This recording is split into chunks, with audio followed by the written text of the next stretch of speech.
안녕하세요 여러분. 너무너무나 무서운 수요일이네요. 자, 오늘은 코스피와 코스닥 모두 하락으로 마감이 되었습니다. 오늘 코스피 지수는 마이너스 1.82% 하락으로 마감이 되었습니다. 장 초반부터 코스피는 이렇게 상승하는 모습을 보여주다가 장 중 후반부터서 급락이 나오며 종가 역시 상당히 안 좋은 모습을 보이며 마무리가 되었습니다.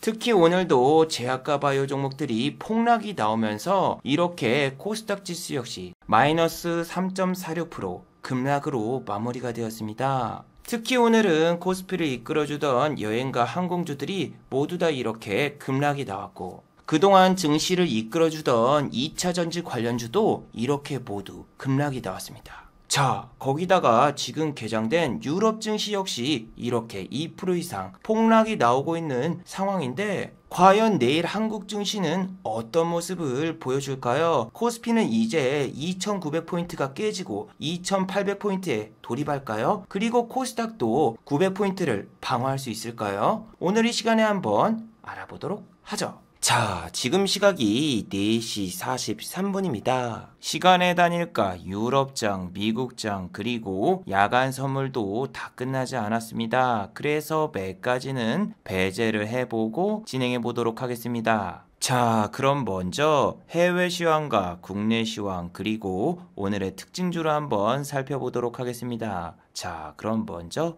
해외 시황입니다. 자, 먼저 다우지수입니다. 어제 다우지수는 플러스 0.92% 상승으로 마감이 되었습니다. 장 초반부터 다우지수는 이렇게 큰 상승이 나왔고 종가까지 계속 상승이 나오다가 장막판 3분을 남겨놓고 약간의 하락세를 보였습니다. 어제 다우지수가 이렇게 상승한 이유는 도대체 무엇일까요? 어젠 미국에서 발표된 미국의 경제지표라던가 증시 이벤트는 없었습니다. 단순하게 시장 참여자의 반발 매수세로 인해서 이렇게 다우와 나스닥이 상승이 나왔으며, 나스닥에 상장되어 있는 오징어 게임 관련주 넷플릭스는 무려 5.21%나 상승이 나오면서 또 한 번 52주 신고가를 돌파했습니다. 자, 그러면은 한국의 오징어 게임 관련주는 과연 어떤 모습을 보였을까요? 어제 이 영상에서 여러분들께 말씀을 드렸지만 지금 오징어 게임 관련주들은 더 이상 나올 재료가 없습니다. 83개국에서 넷플릭스 시청률 1위를 찍었고, 또 오징어 게임 관련주들은 너무 큰 상승이 나왔기 때문에 이렇게 투자 경고 종목으로 지정이 되어 있는 상황이기 때문에 투심이 안 좋은 지금은 상승보다는 하락이 나올 가능성이 더 높죠.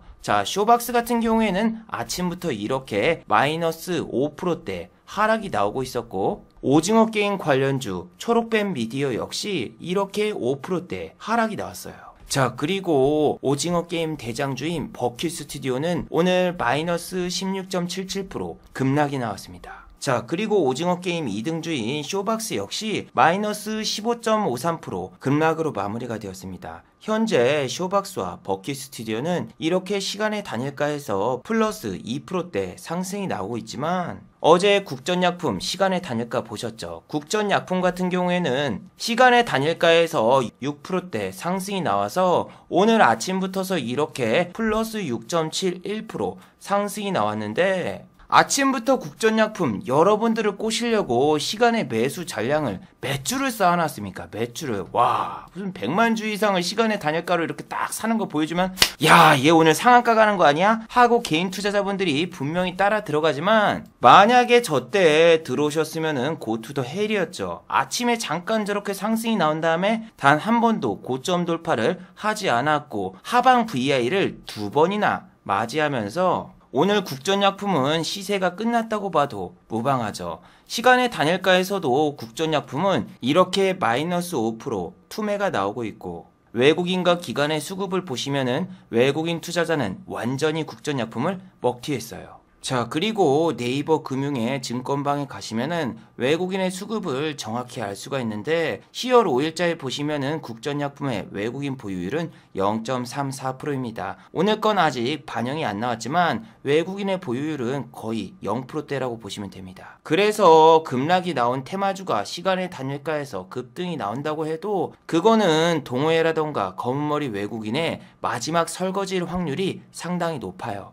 제약과 바이오주는 지금 접근하면 안 되는 게 어제 이 영상을 통해서도 여러분들께 설명을 해드렸지만 지금 미국의 머크사에서는 경구용 치료제를 개발 중이고 임상 3상에서도 탁월한 효능을 보였기 때문에 국산 치료제 관련주들은 이제 악재 뉴스밖에 나올 게 없습니다. 한국 BNC를 보시면은 어제도 이렇게 마이너스 29%대 급락이 나왔는데 오늘도 마이너스 25%대 급락이 나왔습니다. 물론 종가는 마이너스 8%대 하락으로 마감이 되었지만 한국 BNC 같은 경우에는 현재 시간의 단일가에서도 추가적인 하락이 나오고 있어요. 지금 제약과 바이오 종목들이 시간의 단일가에서 이렇게 하락이 나오는 이유는 반대 매매의 이유도 있고 지금 유럽 증시를 보시면은 한국과 똑같이 마이너스 1% 이상 급락이 나오고 있죠.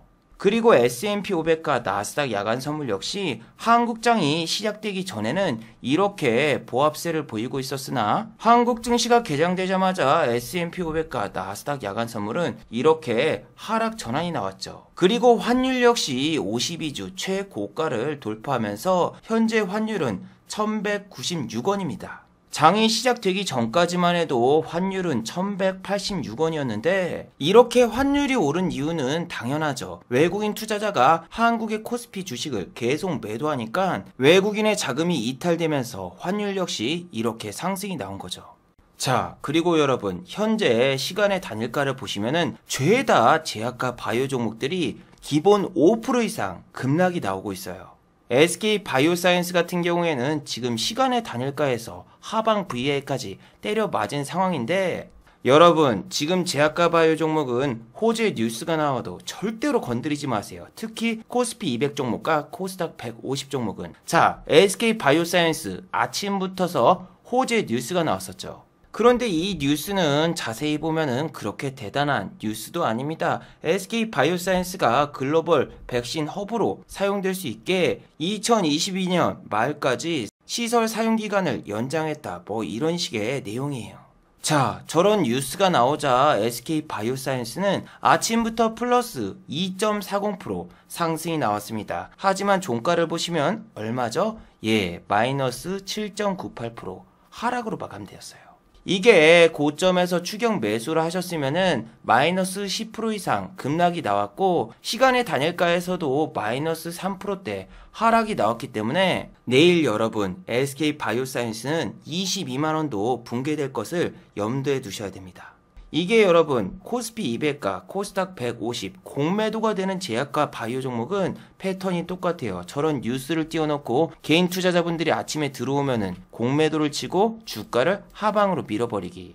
어제 셀트리온도 어떤 뉴스가 나왔었습니까? 레키노나주 유럽에 정식 허가를 신청한다. 이 뉴스 띄워놓고 주가를 어제 10% 이상 하락을 시켰는데 오늘 또 마이너스 5% 이상 급락이 나왔죠. 자, 여러분 지금 제약과 바이오 종목 같은 경우에는 낙폭 과대 종목이라고 생각되고 절대로 매수하시면 안 됩니다. 코다리19 바이러스가 터지기 전에 주가와 지금 주가를 비교해 보세요. 제약과 바이오 종목은 기본 100% 이상 상승이 나왔고 제약과 바이오 종목 같은 경우에는 보통 조정을 주면 1년에서 2년 이상 큰 조정이 나옵니다. 그리고 시장 전체가 하락이 나오면은 시장에서 제일로 잘 나갔던 섹터부터서 가장 많은 조정을 주는데 그게 바로 제약과 바이오 섹터죠. SK 바이오사이언스 고점 대비해서 30% 이상 빠졌다. 낙폭 과대다? 아니죠. 예의 주가는 원래부터서 10만원대였는데 지금 20만원대니까 주가가 2배 이상 상승이 나온 거고 지금 SK 바이오사이언스의 보유해수 물량은 200만 주가 더 출하될 예정이에요. 자, 현재 수급을 보시면은 394만 주 중에서 200만 주 이상이 남아있는 걸 알 수 있어요.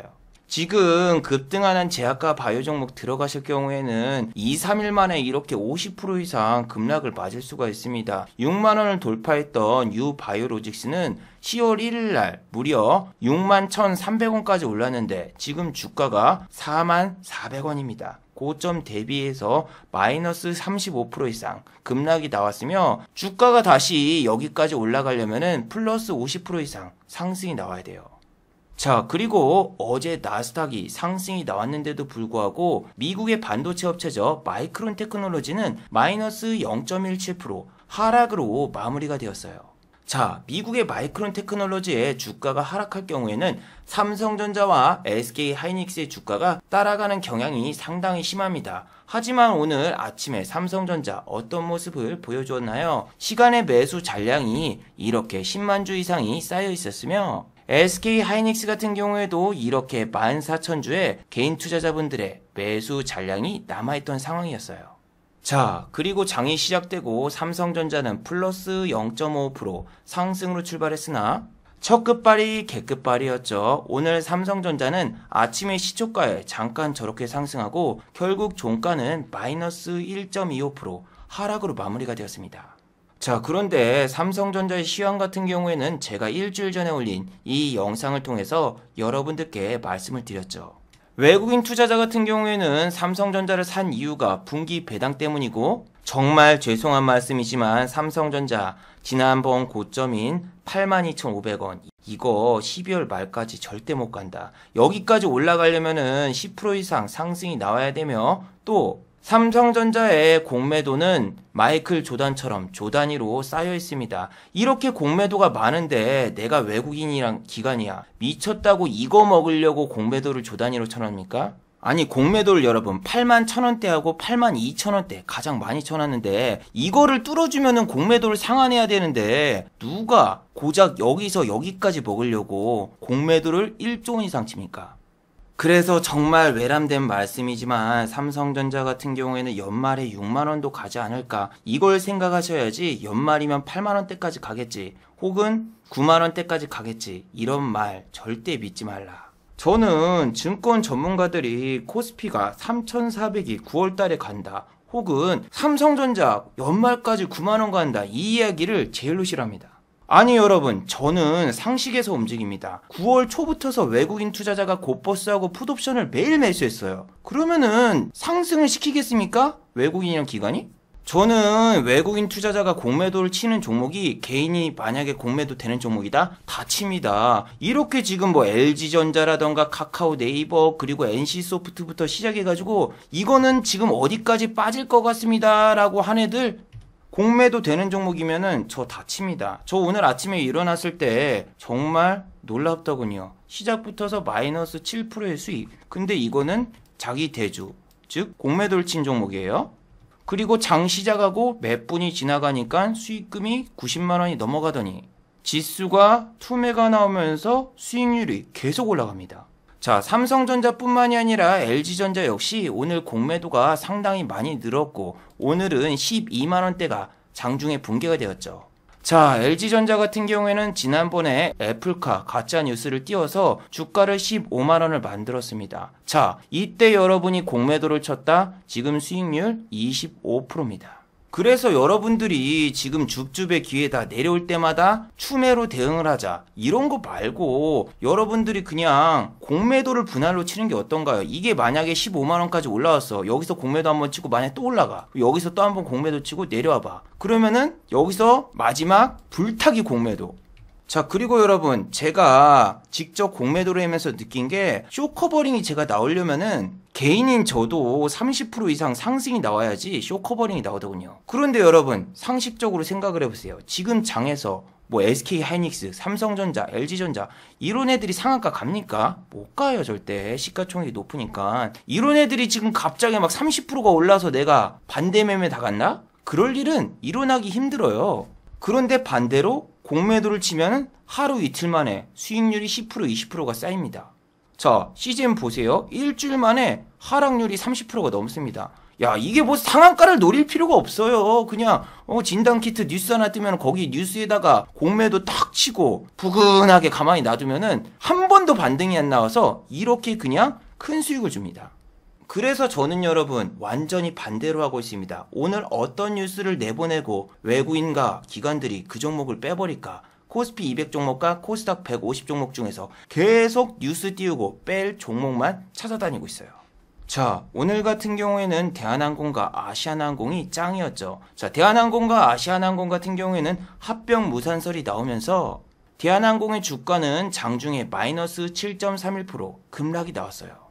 아니, 그런데 여러분, 항공주를 이런 뉴스로 빼네요. 저는 10월 달에 대체율이 이렇게 이틀이나 있으니까 또 한번 확진자 폭증 뉴스라던가 10월 말까지 위드 코다리 식구는 무리다, 이런 뉴스를 내보내면서 주가를 하락시킬 줄 알았거든요.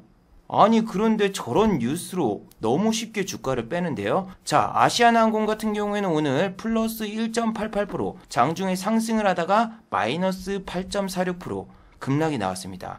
오늘 아침에 시초가에 사신 분들 같은 경우에는 마이너스 10%대 하락을 맞은 거죠.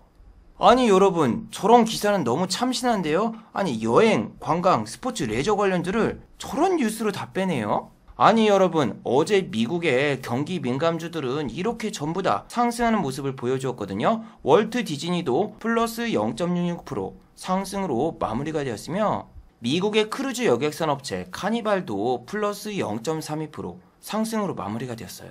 아니, 그런데 여러분, 아침에 모든 주식들이 대부분 오르고 있는데 이렇게 항공, 레저, 스포츠, 여행주만 내리고 있어. 아니, 아침에는 여러분 이렇게 정치 테마주마저 급등이 나오고 있었거든요.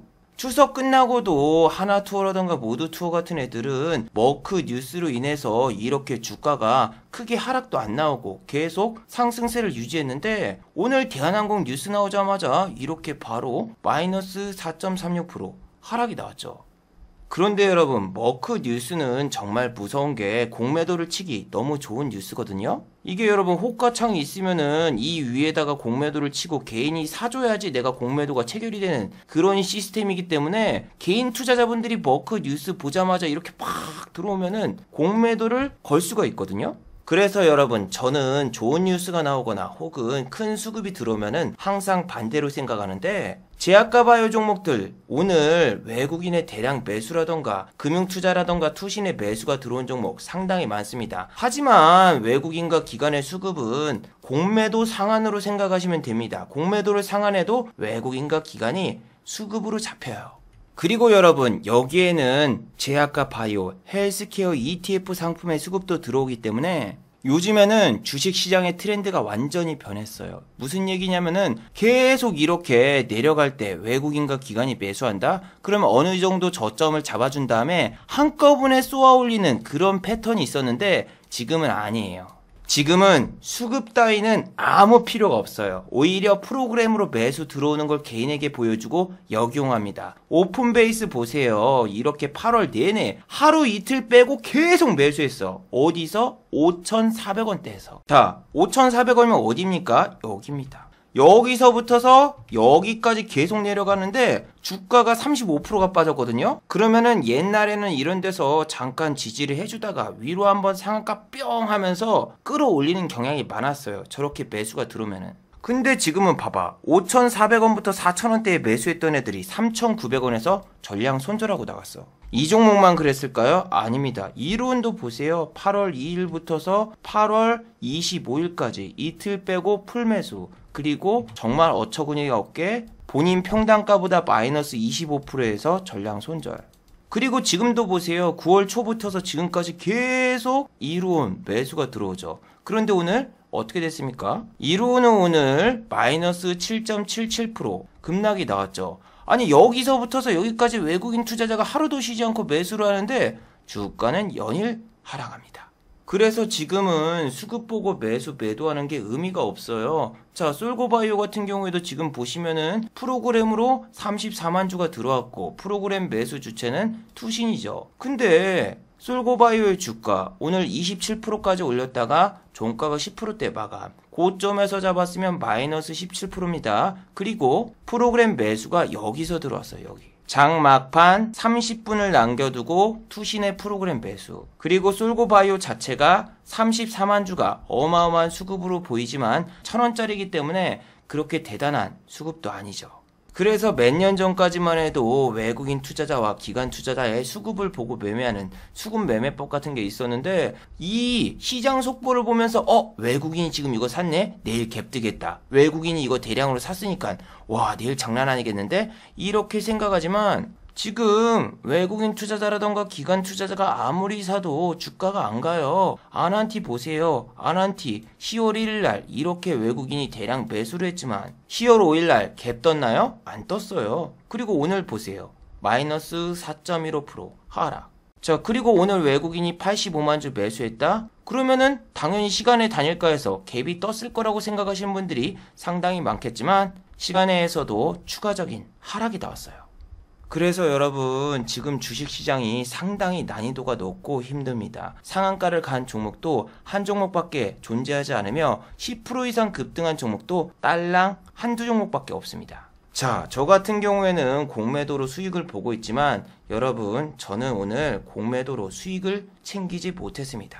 제가 여러분 정말 미친 것 같아요. 이런 장에 어떻게 매수 매도를 해야 될까 여러분들께 약간 보여드리고 싶어서 공매도한 종목을 상한 후에 투매 잡기를 장중에 시도를 했습니다. 이게 여러분 코스피라던가 코스닥 지수가 이렇게 살짝 올라오는데 이게 올라올 것 같아가지고 공매도를 일단 상한했어요. 어차피 다음날 공매도 또 치면 되니까. 그래서 이렇게 올라올 때 올라가는 종목들을 매매를 해서 수익을 내는 거를 여러분들께 보여주려고 하다가 완전 국밥처럼 말아 먹었어요. 어제 같은 경우에는 제가 영상을 통해서 체결 내역도 다 보여드렸었죠. 이런 데서 매수해서 이런 데서 팔고 막 나간 휘황찬란한 매매한 내역을 여러분들께 계좌까지 가서 다 보여드렸는데, 여러분 투매 잡기를 할 때는 큰 돈으로 할 수가 없어요. 왜냐면 호가가 텅텅 비어있기 때문에 비중을 최대한 줄여서 살짝 매매를 하고 나와야 되기 때문에 1000만원 미만의 금액으로 들어가가지고 잠깐 먹고 나오는 걸, 그런 걸 하나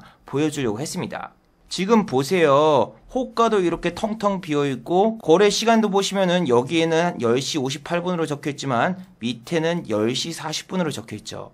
그래서 이렇게 투매가 나오는 종목들이 호가가 비어있거나 혹은 거래량이 그렇게 많지 않기 때문에 큰 돈으로 들어가면은 절대로 안 돼요. 그래서 제가 어떠한 종목이 투매가 나오고 있길래 200만원어치만 매수하려고 매수를 했어요. 그런데 계좌를 보니까 분명히 지금 그 종목은 1%밖에 하락이 나오지 않았습니다. 근데 왜 내 계좌는 마이너스 20만원일까요? 아니 여러분, 주식은 코인과 다르게 금액으로 매수가 안 돼요. 자기가 200만원어치만 주문하겠다 이렇게 생각해서 200만원을 적어가지고 매수하는 그런 매매가 되질 않습니다. 참고로 비트코인, 업비트에서는 그러한 기능이 있기 때문에 코인은 금액을 적으면은 알아서 그만큼 수량을 매수하는 기능이 있습니다.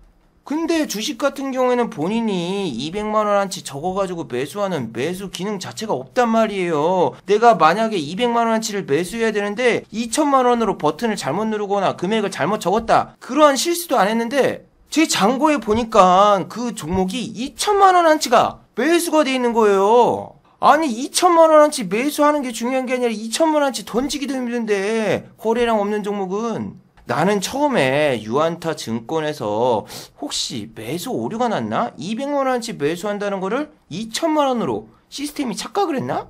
이렇게 생각을 했는데 알고 보니까 저의 크나큰 실수가 있었더군요. 자, 여러분들 주식 매수하실 때 어떻게 매수를 하나요? 저 같은 경우에는 금액 제한을 걸어놔요. 본인이 처음에 막 주가가 급등하는 걸 보고 신용이라던가 미수를 팍 땡겨가지고 살 수 있기 때문에 저는 자기 자신을 절제하기 위해서 금액 제한을 걸어 놓습니다. 이렇게 HTS의 옵션에 가보시면은 본인이 매수할 수 있는 금액의 비율이라던가 혹은 최대 매수할 수 있는 금액을 적을 수가 있습니다. 그래서 저는 200만원으로만 살짝 매매를 할 수 있게 200이라고 주문 금액을 적었는데, 벌써 HTS 설정을 200만원이라고 적는 거를 0을 하나 더 찍어서 2천만원으로 잘못 적었어요. 아니 코스닥이 지금 투매가 나와가지고 종목들이 호가도 비어있고 돈도 안 들어오는데 2천만원이라는 그 큰 돈을 어떻게 던집니까? 여러분이 생각을 해보세요. 2천만 원을 던지면은 내가 살 때는 여기서 사야 되고 던질 때는 이거 다 깨야 돼요, 호가를. 와, 그래서 여러분 눈에서 눈물이 납니다. 와, 나는 아침에 수익금을 100만 원 이상 익절을 했는데 왜 퇴근을 안 하고 무슨 유튜브 영상 찍는다고 투매잡기 하는 거 보여주려고 쇼단스를 하다가 이렇게 실수를 해서 100만 원 가까이 손실을 보게 되냐. 아니 여러분, 어제 영상을 보신 분들은 다들 알고 계시겠지만 제가 대체 휴일 때 잠깐 아르바이트를 했습니다. 쿠팡 플렉스라고. 근데 쿠팡에서 아르바이트를 하다가 알바 다 끝나고 마지막에 실수로 휴대폰 액정을 깨버렸거든요. 그때도 아르바이트 정말 열심히 해가지고 4만 원 벌고 휴대폰 액정 수리비 30만 원 나왔거든요.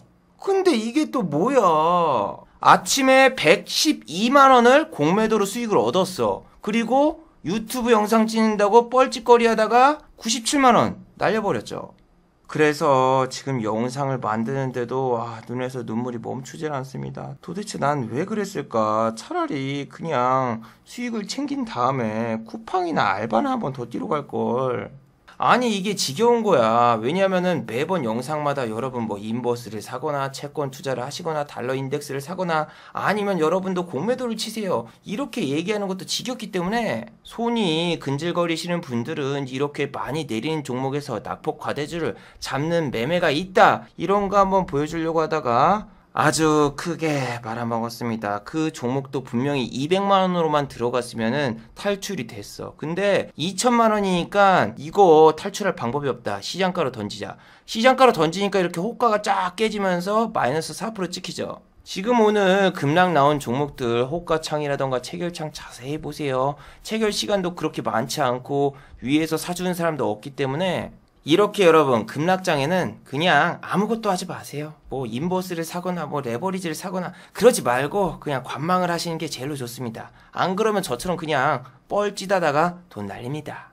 지금 여러분 유럽 증시도 우리나라처럼 2% 이상 급락이 나오고 있고 S&P 500이라던가 나스닥 야간 선물도 기본 1% 이상 하락이 나오고 있어요. 자, 그럼 우리 마음의 준비를 해둡시다. 마음의 준비를 해둬야지 이게 쇼크가 별로 없어요. 자, 내일 코스피 2900 그냥 깨진다고 봐요. 코스피 2900 깨지고 코스닥 800대 진입. 문제 없습니다. 물론 장중에 S&P 500이라던가 나스닥 야간 선물이 상승이 나오고 또 상하이 종합지수가 내일은 개장이 안 되는데 홍콩 항생지수가 막 급등이 나온다? 그러면 어느 정도 턴어라운드가 나올 수도 있다라고 생각이 되지만 우리는 글로벌 증시 이벤트하고 삼성전자 실적 발표 이벤트가 있잖아요. 만약에 10월 8일날 삼성전자의 실적이 나온 다음에 삼성전자가 또 하락을 한다? 그러면은 지수 또 내리겠죠. 자, 그리고 여러분 이제는 개인 투자자분들이 지수가 투매가 나와도 안 삽니다. 코스닥이라던가 코스피 개인 고작 1,700억 샀습니다. 아니 지난번에 코스피 3,100이 깨질 때는 개인 투자자분들이 이렇게 1조 원 가까이 순매수를 했고 8월달만 해도 일주일 동안 7조 이상을 매수했던 게 개인 투자자인데 이제 은행에서 대출을 규제해버리니까 개인 투자자분들도 이제는 매수세가 상당히 줄어든 것 같네요. 그리고 여러분 이제는 신용 반대 매매도 준비하시길 바랍니다. 신용 반대 매매가 지금 나오고 있기 때문에 신용 잔고가 25조에서 어느 정도 줄어들었긴 했지만 이래도 많습니다.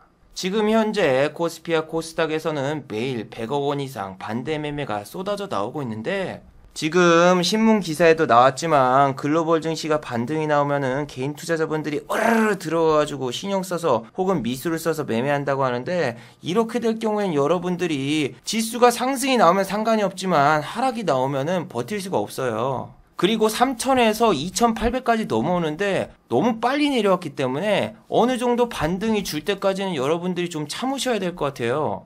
코스닥 같은 경우에는 지난번에 800선까지 내려왔던 적이 있기 때문에 지난번 저점을 한 번 더 터치하러 간다고 해도 코스닥은 시가총액 상위 종목들이 전부 다 제약과 바이오 종목이 차지하고 있기 때문에 글로벌 증시 이벤트가 끝난 다음에 여러분들이 저가에서 매수를 해보던가 그렇게 해보시는 게 좋을 것 같습니다. 헝다그룹 쇼크가 다음 주에 또 나올 수도 있고, 헝다그룹 같은 경우에 월말에 또 파산 신청을 할 수도 있고, 아주 지금 글로벌 증시가 혼조세를 보이고 있기 때문에 괜히 이런 장에서 무리하게 싸우다가 얻어 터지고 다음에 상승장 오면은 현금이 없어가지고 매수 매도도 못하는 상황이 나올 수 있기 때문에 일단 여러분 시장에서 살아남으세요. 시장에서 살아남아야지 시장을 관찰하고 매매도 하고 실력도 향상이 되지, 이런 장에서 시장에서 퇴출된 다음에 다시 돌아올 경우에는 실력은 그대로입니다. 오늘 저도 실수를 했지만 이렇게 손절하고 나왔잖아요. 눈 딱 감고 손절하고 가슴이 정말 아프지만 뭐 잊을 수밖에 없죠. 다음번에 또 좋은 날이 올 수 있으니까. 자, 마지막으로 한번 정리해 보도록 하죠. 1번, 코스피가 2900대가 깨지려고 합니다. 코스피가 다시 2800대에 진입을 눈앞에 두고 있습니다. 2800대를 찍고 다시 2900대로 올라온다고 해도 지수보다는 종목적으로 보세요. 종목적으로 지금 쉽게 반등이 나오기 쉽지 않은 장입니다. 환율 역시 다시 1200원대를 돌파할 가능성이 상당히 높기 때문에 지금은 꼭 보수적으로 시장을 관찰하세요. 자, 두 번째, 제약과 바이오주들은 반대 매매가 쏟아집니다. 오늘 급락이 나온 제약과 바이오주, 내일 무조건 반대 매매 나옵니다. 반대 매매가 나오는 종목들은 다음번에 또 2차 투매가 나올 가능성이 높기 때문에 현재 반대 매매가 나오는 제약과 바이오 종목들, 관심 종목에조차 넣어두지 마세요. 자, 유튜브 광고도 끝까지 시청해 주시면은 정말로 고맙겠고, 좋아요와 구독하기도 많이 눌러주시면은 정말로 고맙겠습니다. 아, 그리고 또 어제 생방송 전에 저를 후원해 주신 정말 고마운 분들이 계셨네요. 네, 제 유튜브 영상 밑에 있는 투네이션 후원하기 버튼을 눌러주시면은 저를 후원해 주실 수 있는데, 클로너님 후원 5,000원 정말 감사드립니다. 자, 다들 수고하셨고 즐거운 평일 되시기 바랍니다. 다들 수고하셨습니다.